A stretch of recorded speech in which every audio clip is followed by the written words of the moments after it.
Então, agora, eu vou deixar esse BO para Mariana Schroeder. Pode ficar à vontade. Ah, tá ótimo. Ficou muito bom para mim. Minha gente, é muito difícil falar depois de Joyce. Vocês vão ter que me dar um apoio aí, um suporte. Então, voltando à minha queixa inicial. Muito difícil falar depois de Joyce. A gente até... Eu tive que parar um pouquinho para me lembrar da importância do meu trabalho, porque quando a gente está na situação, digamos, em concreto, parece que o planejamento é algo só no plano das ideias e aquilo não tem nenhuma importância efetiva na vida das pessoas, mas a gente acredita que o planejamento urbano é sim uma chave para que a gente consiga evitar que esse tipo de situação possa continuar acontecendo. Ele vai resolver tudo? Não, não vai. Mas no planejamento urbano do Recife, a gente aposta, né, que as diretrizes e os encaminhamentos, digamos assim, as políticas endereçadas no plano diretor, elas têm sim a capacidade de transformar a cidade, né, numa cidade mais resiliente e feita para as pessoas que aqui moram. Então, o Recife hoje é uma cidade de quase 1,5 milhão de habitantes, apesar de ter perdido população, ainda é uma cidade bastante populosa. É uma capital pequena, com muitos automóveis, não necessariamente densa, com área verde, com índice de área verde que não é um índice baixo, mas ele é mal distribuído. A gente brinca por aí, né? O Recife é a capital do Nordeste. Temos mais de 4 milhões de pessoas vivendo na região metropolitana do Recife, a gente é o centro. Ainda apresentamos o melhor IDH da região Nordeste, somos a 9ª cidade mais populosa do Brasil. A gente tem 65% do PIB de Pernambuco, né? É uma coisa muito concentrada numa área específica do território do estado. E temos o maior PIB per capita entre as capitais do Nordeste. Isso seria ótimo não fosse o fato de que nós somos uma das cidades mais vulneráveis aos impactos das mudanças climáticas no mundo, né? Joyce explicou aqui bem detalhadamente, digamos assim, a experiência dela. Somos uma das capitais mais desiguais do Brasil, né? A concentração de renda na cidade do Recife é algo que deve envergonhar, digamos, a todos nós. E temos um déficit habitacional de aproximadamente 70 mil moradias. Eu acho que é aí que está o nosso maior desastre atualmente. Então, a gente tem a conjunção, né, dos riscos ambientais, carência de infraestrutura básica, edificações precárias. Metade da população do Recife mora em favela. Não necessariamente em ZEIs, porque nem todas estão zoneadas, mas são favelas, são áreas de infraestrutura deficiente. Então, se você pensar em 1,5 milhão, tem 750 mil pessoas vivendo nessa condição. Esse fenômeno a gente acabou de ter o depoimento de Joyce sobre como foi viver esse fenômeno das ondas de leste em maio de 2022. 133 pessoas morreram no Grande Recife, né, com endereço e raça e gênero. Então, nós temos um mapeamento, nós temos um mapeamento de riscos de deslizamento, de inundação, de seca, de doença. Temos uma cidade, que é isso que a gente estava dizendo, 33% do território é ocupado por áreas de interesse social. Em 2014, a gente tinha 545 comunidades com pouca infraestrutura, que é o que a gente chama de CIS. Esse Atlas está em revisão, né? 25% dos recifenses estão abaixo da linha de pobreza. só 42% dos domicílios possuem coleta e tratamento de esgoto adequado. Metade da população vive em CIS, né, em favelas. E 60% das nossas habitações estão nessa área.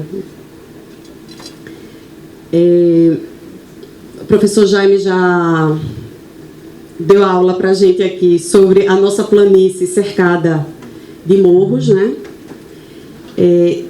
E a gente tem áreas que, digamos, vivem permanentemente alagadas, né? A gente não precisa de nenhuma grande chuva para ali na bacia do Tegipió a gente encontrar o alagamento. Então, tem gente que não tem água no cano, mas tem água na porta. Essas são várias das... Ali eu estou vendo que o Recife está errado, vai repetir assim, em vários slides. São as políticas públicas, elas são construídas, né, e particularmente no planejamento urbano, a gente precisa considerar diversos fatores, tanto do ponto de vista de fragilidades de meio ambiente e também das nossas capacidades, né, do que a gente tem de bom nessa área, a nossa capacidade de infraestrutura. E aí o que fica muito para o planejamento é essa discussão do uso e da ocupação do solo e como é que a gente vai ter uma estratégia de desenvolvimento urbano que consiga endereçar todas essas nossas questões como cidade. E aí, nesse caso, a gente tem um limite territorial, porque a gente não legisla sobre território alheio. Então, a gente só consegue legislar no território do Recife. Em 2020, a gente desenvolveu o Plano Local de Ação Climática. E no planejamento, a gente termina tendo que endereçar, tomar decisões considerando muitos fatores, né? A cidade, obviamente, é um caldeirão de situações completamente diversas. Então, nós fomos a primeira cidade a reconhecer a emergência climática. A gente tem essa discussão sobre a vulnerabilidade do Recife. A gente tem uma questão social importante e grave, e aí eu acrescentei a essas informações tanto a nossa situação em relação ao patrimônio histórico, que é uma riqueza do Recife que a gente tem deixado de aproveitar, e essa matéria que foi... que é algo que muito nos preocupa, é o que Recife mantém o maior retorno médio de aluguel residencial como investimento no país. Então, nós precisamos endereçar as questões de planejamento de uma maneira em que as pessoas consigam viver na cidade. Então, antes da gente conseguir ter uma excelente infraestrutura, a gente já começou a ser uma cidade bastante explorada economicamente. Então, é aí que a gente vai discutir todas as questões de planejamento urbano. O plano diretor do Recife, que foi discutido em 2018, né, aprovado em 2021, tem como princípios da política de desenvolvimento urbano a função socioambiental da cidade, da sociedade, que eu acho que é da propriedade, mas foi errado no texto, a sustentabilidade, a equidade socioterritorial, a integração metropolitana e intraurbana, a gestão democrática e a equidade de gênero. Nós temos 5 linhas principais, digamos assim, as ideias forças do plano diretor começam na inclusão socioterritorial. Então, a gente endereçar as questões de inclusão na discussão e no regramento, digamos assim, da cidade.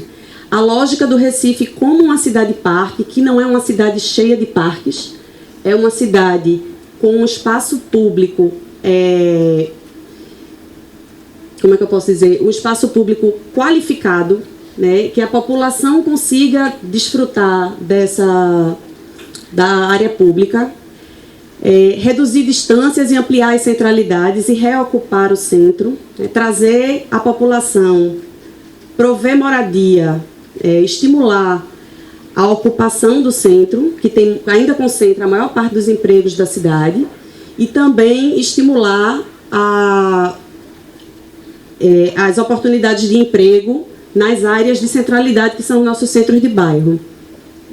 A lógica do Recife como uma cidade mulher, cidade acessível, apesar de ser o Recife, é uma cidade que enxerga que a mulher vive diferente no território da cidade, não só do ponto de vista de violência, mas também do ponto de vista de oportunidades. Uma mulher que precisa deixar os filhos na creche e cuidar dos pais para depois chegar no trabalho, não tem a mesma condição de produtividade e de conseguir viver que uma pessoa que levanta de manhã, vai embora, pega o ônibus, chega no centro e vai trabalhar.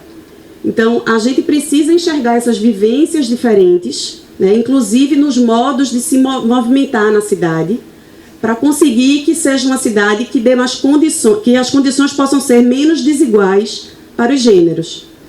E a lógica do desenvolvimento orientado pelo transporte sustentável, que é a gente procurar levar as habitações e as pessoas para onde a gente tem infraestrutura de transporte e procurar levar a infraestrutura de transporte para onde as pessoas estão. Nessa lógica e no conceito aí das mudanças climáticas, o que é que norteou muito a discussão do plano diretor? A gente já tinha no plano diretor de 2008, que foi o plano que foi revisado, uma macrozona, a cidade dividida em duas macrozonas, uma de ambiente natural, porque a componente natural sempre foi algo muito importante na cidade do Recife, e uma componente de ambiente construído. Então, na discussão de 2018, a gente incorporou a essa discussão também o componente cultural, porque a cidade se desenvolveu na margem da água. Então, nosso patrimônio também está nessa área, que é uma área de maior fragilidade. Ela vai coincidir, em muitos casos, com as nossas áreas de maior vulnerabilidade a alagamento, principalmente, e deslizamento. Então, a gente inclui a discussão, né, a macrozona de ambiente natural, o sistema municipal das unidades protegidas, os setores de sustentabilidade ambiental, que eram as áreas de entorno de praças e parques, as áreas com suscetibilidade de risco de inundação, as ZEP, que são as nossas áreas de patrimônio, os setores mais sensíveis de uma legislação específica que o Recife tem, que é a Lei dos 12 Bairros, que o pessoal daqui conhece, e a nossa hidrografia secundária, que não constava nesse mapeamento anterior, né? Essa é a área, digamos, é o mapeamento da área de maior fragilidade do Recife do ponto de vista de infraestrutura, de fato, e capacidade de adensamento.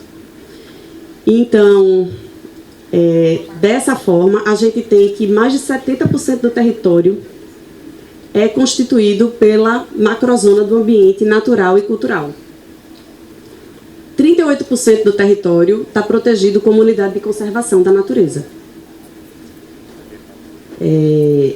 Essa macrozona, ela tem duas divisões. Uma é o que a gente chama de cinturão verde, que são basicamente as áreas de unidades de conservação. E a gente tem, entrando no território do Recife, as zonas de desenvolvimento sustentável, que são áreas em que a gente precisa, onde essa questão das dificuldades de infraestrutura, as questões de menos adensamento, a necessidade de aumentar a permeabilidade, elas se mostram mais prementes.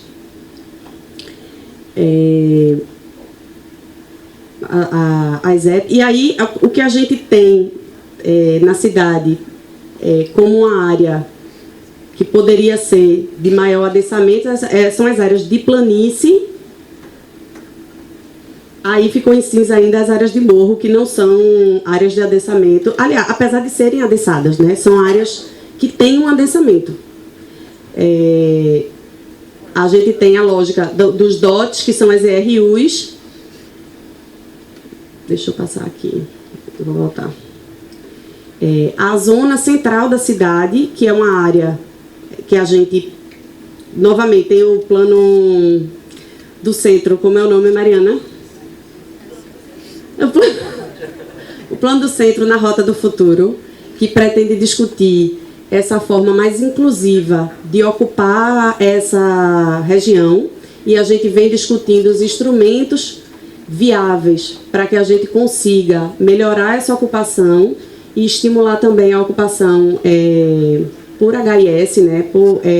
Tem uma PPP de locação social em desenvolvimento pela Prefeitura, são 1.000 unidades habitacionais na região central, o adensamento nas zonas de centralidades, as zonas vinculadas aos corredores de transporte, que também seriam áreas de adensamento, e as EIs, que são as áreas que têm uma diretriz de regularização fundiária e urbanização, né, adequada, obviamente, à sua infraestrutura. Nessa lógica de desenvolvimento, né, em que a gente procura induzir o adensamento da cidade para áreas com mais infraestrutura, tentando preservar as áreas mais sensíveis da cidade, a gente vai para uma discussão de lei de uso e ocupação, que tem também essa preocupação de ter parâmetros de ocupação que enderecem esses mesmos temas. Então, a gente tem um controle de adensamento, a gente tem uma diretriz de qualificação ambiental e soluções de infraestrutura verde e de resiliência, uma proteção de paisagem e parâmetros qualificadores de espaço público. Desses, a gente tem um instrumento específico, que é a fruição, que tem a fruição de borda d'água. Essa é uma lógica que o Recife não tinha antes.